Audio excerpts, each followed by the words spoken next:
Nigerian state cannot protect anyone. It can't protect Yorubas, it can't protect Hausas, Fulanis, it can't protect people in the Niger Delta region. The truth is that while we are here discussing the enemies they chose for us, we have forgotten our real enemies. Those are the people in government. They are the ones manipulating us against each other. They are the ones choosing our enemies for us. When it suits them, they will give them a name that is popular. Now it is Fulani herdsmen. There was a time it was OPC. There was a time it was Niger Delta militants. There was a time the popular name was unknown gunmen. That is how Nigeria operates. That's how Nigerian leaders operate. And if you are here discussing the issues without attacking the problem, you are helping them to continue the enslavement of the Nigerian people. The truth is that there is no social, political, and economic justice in this country for anyone. And when you don't have that, people are going to be looking for who to attack. Imagine how a Fulani herdsman will carry AK-47 from Sokoto or Borno all the way to Ebonyi, and nobody will apprehend him on the way.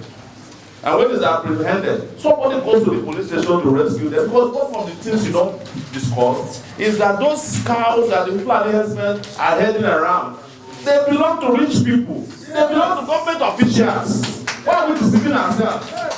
I know of a place in Oyo State. The people they call Fulani herdsmen have never passed Niger State before. They were born in Yoruba land. But you go and give them 10 cows, 20 cows, 40 cows, they will help you rear it, kill anybody that is on the way of those cows, and when those things happen, you call them Fulani herdsmen. But meanwhile, they are Oyo State indigenous. You understand? Our position is that Nigeria has reached a tipping point. Nigeria needs a revolution. You are wasting your time. This number of conferences will not solve Nigeria's problem. I applaud our elders. You have tried. Prof here has been serving Nigeria since you were in your 20s. You are almost probably 90 now, and you are still helping us to do conferences while the youths are hanging around, hoping that Nigeria will change.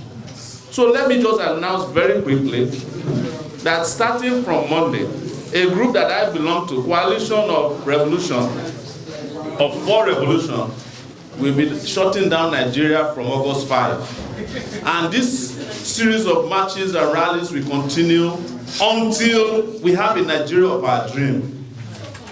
I have lived in America for 20 years, so nobody should preach to me life or enjoyment. There's nothing there. The place to be is Nigeria. But we are running away and dying in the Mediterranean Sea because this country is uncomfortable for anybody. It doesn't matter your ethnicity. When they are not doing it in Fulani's name, they are using Operation Python Dance in the southeast. Like our brother here just said, they just burnt down a village in Bayelsa State. If you look at the soldiers that did it, they are not likely Fulani soldiers.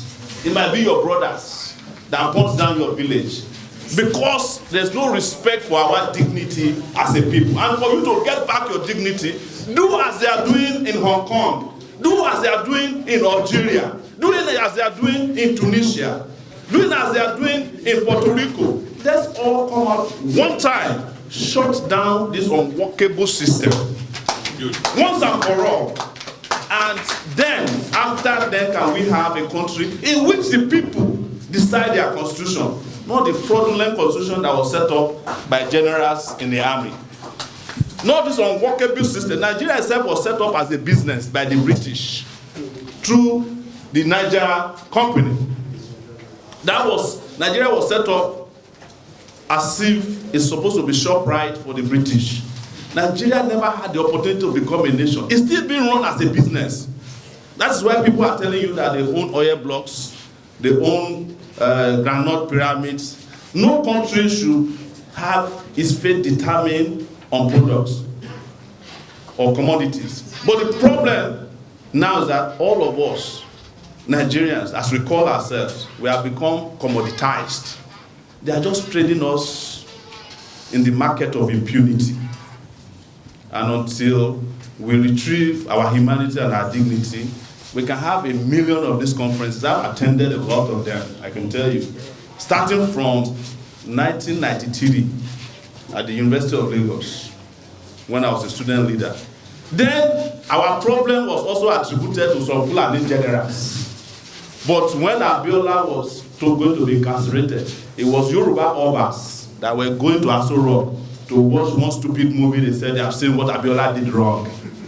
The man who took over from Abiola was from Abeokuta, not the Fulani headsman. The army general that became deputy to Abacha was from Ogun State, not the Fulani headsman. Let us stop allowing them to choose our enemies for us.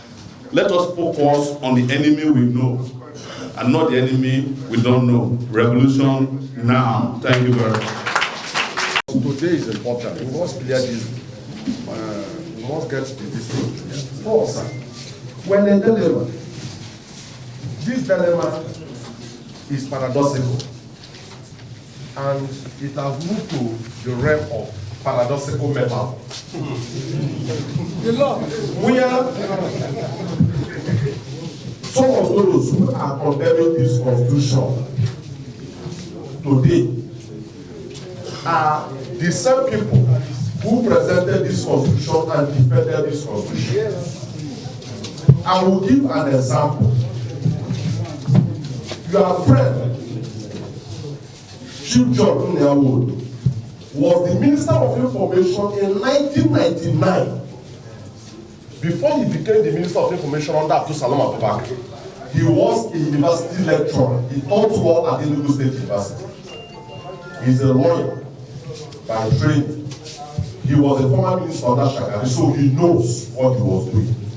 He took the Constitution, raised it up, defended the Constitution as the Minister of Information, and said the Constitution was the people's Constitution. On record, he was Minister of Information who defended that. He was the Federal Executive Council that approved that Constitution. Today, he is a member of the Salvage. And he has repeatedly said it is not the people's Constitution. You can't blow hot and cool. Nobody takes leaders that blow up and cool serious. That is why those oppressing us are not taking us serious. That's right. Those leading us are just, anytime they are disadvantaged, they are not in government. They claim to become spokesmen and women of the people. Yes. Anytime they are operated, they cease to become spokesmen and women. It's a paradox. So in terms of mobilizing a revolution, you know, revolution is a double-edged sword. Yeah. It can kill the revolutionary. It can kill the target of the revolution. So that we must be careful, those who want to recruit into the revolutionary movement, so that we are not slaughtered on our path to Petersburg in Russia. Thank you. Thank you very much. I want to quickly answer your question, sir, that this is not the time. You have been telling us the same thing since I was born. I was born after the war. When I went to primary school, they said we are leaders of tomorrow. Went to secondary school, leaders of tomorrow. University, leaders of tomorrow. Master's degree, leaders of tomorrow. Even I ran the election last year. They said it's not yet my time. I'm 48 years old. From here, actually was a senator at the age of what, sir? At the age of 43 or so. Yes, I'm 48 years old. And they are saying that we should wait again.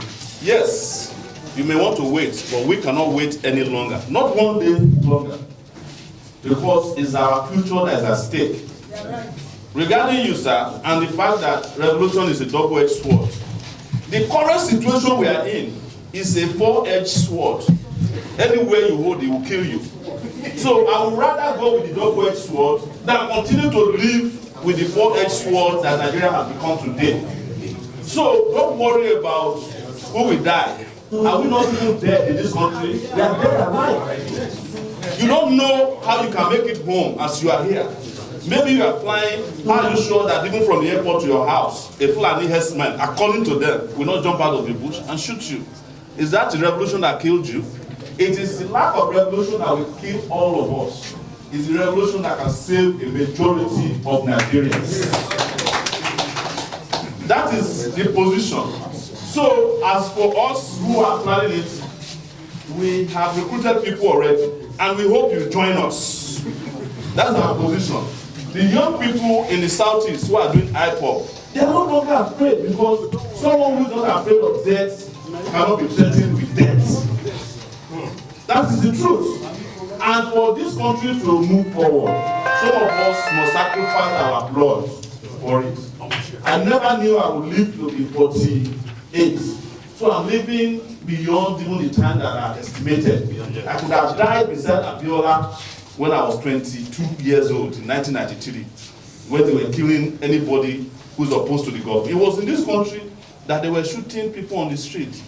Kudrat, Abiola, the people that shot them, they are getting national awards today. And I am not one of the people who recognized the 1999 constitution, sir. That's Nwobdo. That is the business they do, speaking from both sides of their mouth. That's how they make their own existence. It's the reason why I don't join the bandwagon when they were shouting restructuring. I know that Nigeria needs restructuring, but the people who were marshalling the arguments were waiting to join PDP's candidate. The other people who were against restructuring were APC. When the PDP people get into power, they will never talk about restructuring, because an article can never restructure Nigeria. That will mean that he loses his business in Lagos and in Rivers State. That is what restructuring means. But the man that's making $1 million per day, would he ever restructure Nigeria? When he knows that that $1 million will now belong to the people of Lagos or Rivers State. But they were deceiving all of you during the election, articulating and hyperventilating everywhere. The moment you lose out of this thing, you become the people's champion. The moment you win, you become anti-people. That is not who we are. I have history of about 30 years of blemish. I've never served any government before, sir. Never. I've never respected, in fact, I've never been to a government house before in my life. But I've existed on the fringes of this society, and we are tired and saying, enough is enough. As simple as that. Thank you very much.